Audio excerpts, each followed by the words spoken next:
So today we're talking about a topic that will determine whether your team becomes stronger or whether it carries the same problems, frustrations, and inconsistencies into yet another year, another business year, right? So we're talking about low performance. So every company deals with it, every leader faces it, and every team feels the impact.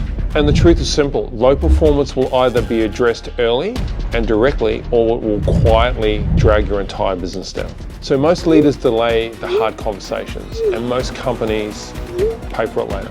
I built over 100 million in revenue across multiple companies. One big failed hard, and what I'm sharing today comes from real experiences. No bull, just the facts.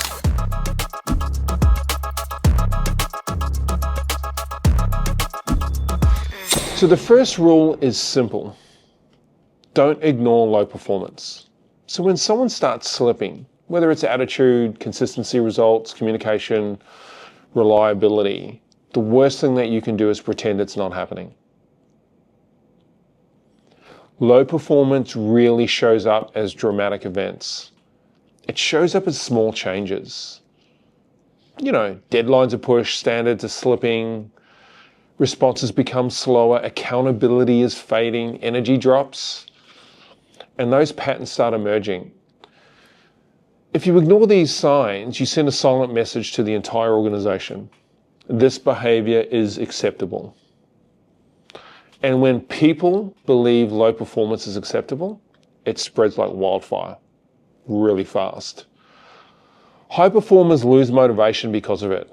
Average performers lower their standards, and low performers become comfortable. Your culture pays the ultimate price for that. So great leaders understand something critical. Low performance is a leadership issue first and not an employee problem. If you don't address it early, you reinforce the behavior. You lose respect as a leader, and you create resentment among the team. You allow your standards to erode. Like the hardest part of leadership is acknowledgement. Acknowledging what needs to be addressed and addressing it while it's still small. Now, you don't need to attack. You don't need to overreact. You just need to acknowledge what you see, right? And be honest about it. So the earlier you speak up, the easier the conversation becomes. The longer you wait, the more complicated everything gets. It's that simple. All right, number 2. Find the real cause. So before taking any action, you must understand the real cause. So low performance is almost always a symptom of something. It's not the root, not in most cases. It typically comes from 1 or 4 areas from my experience. The first one is the lack of clarity. Like they're not sure what good looks like. For example, they're unclear about priorities. They're not certain about what to expect. The second thing is it's a lack of skill set, right? So they want to perform, but yet they don't have the ability, training, or the experience, normally. Number 3 is what I see as a lack of resources. So they don't have the time, the tools, the systems, or support they need to perform, or they tell you that. You really have to look at that. And number 4, lack of motivation. They're just disengaged, burnout, or they just have the wrong role. Like that happens all the time. Each root cause requires a different solution. If you misdiagnose the issue, you'll apply the wrong solution. So you might push someone who's actually overwhelmed. You might discipline someone who's actually confused. You might train someone who's actually disengaged. So you've got to be careful. Like you might restructure a role when the real problem is expectations. So slow down. So observe their behavior. I would ask open questions, compare their current performance to their history. And you can get a track of that if you look at the data. So a one-off bad week can be explained. No harm, no foul. A pattern is something else different though. So you have to ask yourself, is this a capability issue? Is it a clarity problem? Is it a motivation problem? Or is it something outside of work impacting performance for people? So leadership is part detective, part psychologist, part strategist, part father or mother. So look, your job is to identify the real cause before you move to correct it. So just remember that. All right, number 3, set clear, measurable goals. So once the root cause is clear, you need to define exactly what the improvement or the strategy looks like. So low performers often operate in the fog, right? They're not sure what success actually means. And when expectations are unclear, people default to their own interpretation, right? Which is usually misaligned to yours or the company's goals. So this is where measurable goals matter. So that means the goals need to be clear, super clear. So remove the confusion, provide direction, create accountability, build confidence, and have a very, very clear goal. Like a clear goal has a metric, time frame, a standard, and a defined level of quality, right? So you need to measure that. So examples could be, you might say, improve communication, be more reliable, and lift your performance, right? Clarity, respond to all internal requests within 24 hours, submit weekly reports by 4 p.m. every Friday with accuracy of X, right? Average 15 completed calls per week for the next 8 weeks. So clarity turns performance into something objective. It removes emotion, it removes ambiguity, it removes the gray area that low performers often hide inside. So make everything very, very clear. You're not saying, I want you to be better. You're saying this is exactly what better looks like. Super critical. People can only hit the target when they know what the target is, right? So get super clear with everybody.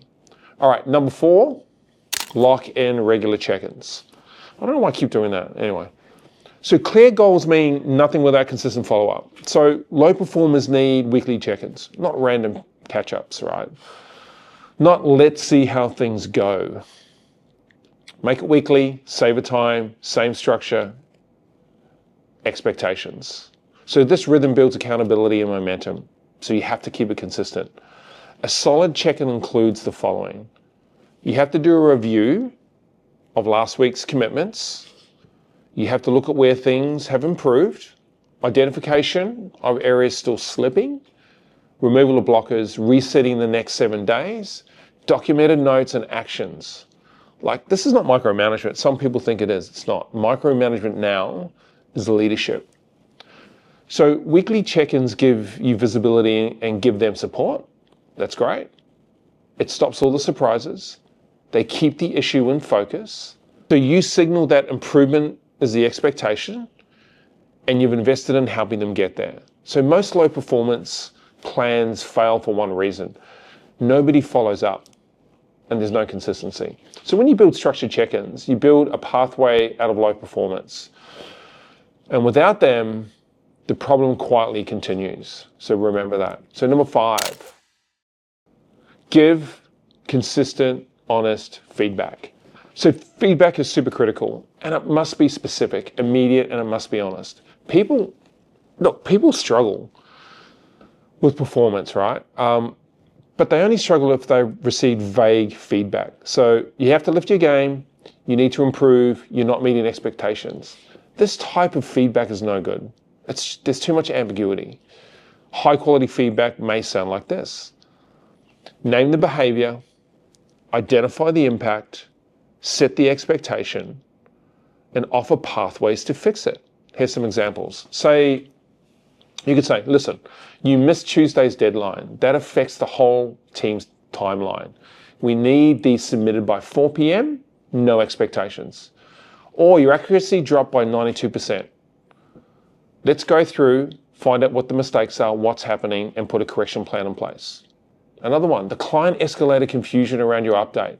Let's review how the information was. Let's get the presentation right and adjust our approach. See? Clear, direct, fair, and actionable. So great leaders are not just aggressive, and they can be, I certainly can be, they're honest. Remember, clear is kind, vague is unkind. People can only correct what they can clearly understand, and if they don't understand it, it's impossible, and it's not fair. All right, number 6. So if nothing improves, you must act quickly, right? So after clarity, support, training, and consistent follow-ups, you need to evaluate progress honestly, not emotionally, not reactively, but objectively. So you need to ask yourself these few things. Is performance improving? Is behavior consistent? Is the pattern changing? Is the attitude aligning? Is the role the right fit? If improvement is slow but visible, continue supporting them 100%. So if improvement is inconsistent, reassess what's blocking them. But if improvement is non-existent, yeah, you have to act, and you have to act fast. So your options are: 1, reassign. You might have to do that, pivot it to someone else. So some people are in the wrong role. Like a shift in responsibility might unlock their potential. Who knows, right? Number 2, you could restructure. So the role may have outgrown the person or vice versa. You never know. Number 3, you could exit. So look, when someone consistently cannot meet the standard, exiting them is the most professional, respectful, and strategically responsible decision for the company. Sometimes you just have to do it. So keeping someone in a role where they can't succeed isn't kindness, it's cruelty. It sort of damages them psychologically, and it damages the organization commercially, right? So delayed decisions are expensive decisions. A hard call made early protects culture, performance, and momentum. Just remember that. Always, always remember that. All right, number 7. Take the lesson into the next hire. Like every low performance situation teaches you something about your company and you as a leader. So before closing the chapter, reflect on, did the job description set a clear expectation? Who knows? And sometimes it doesn't. Did the interview process filter their capability well? Did we hire on potential rather than on proven performance? Did we ignore all the warning signs? Was the onboarding strong enough? Did we provide clarity early? So low performers in your business often reveal holes in the system, not just in the people. So just review the entire timeline of what occurred, from recruitment to onboarding, which is critical, training, role clarity, management, environment, location, job responsibilities, right? So this is how you build a stronger organization over time. You refine each step in iterations. You hire better next time. You onboard better next time. And you lead better next time. It's not rocket science. That's how companies grow, by learning from what didn't work and improving and structuring how things can work on the next incoming, right? So super critical. So look, low performance is uncomfortable, but it's part of leadership. Avoid it and it grows, address it early, and your culture strengthens. Great companies are not built by avoiding hard conversations. They're built by leaders who deal with them early, clearly, and professionally. So if you follow these 7 steps, identify it early, find the cause, set measurable goals, keep weekly check-ins, give honest feedback, act when you need to, and learn from it, you build a stronger, more accountable, more resilient team and business. So thanks for tuning in. I hope you got something out of this episode. If this episode helped you, share it with another leader who needs these tools or you think would benefit. And as always, appreciate your time, your attention, and your commitment to building something meaningful. I want to see you on the next episode. Cheers.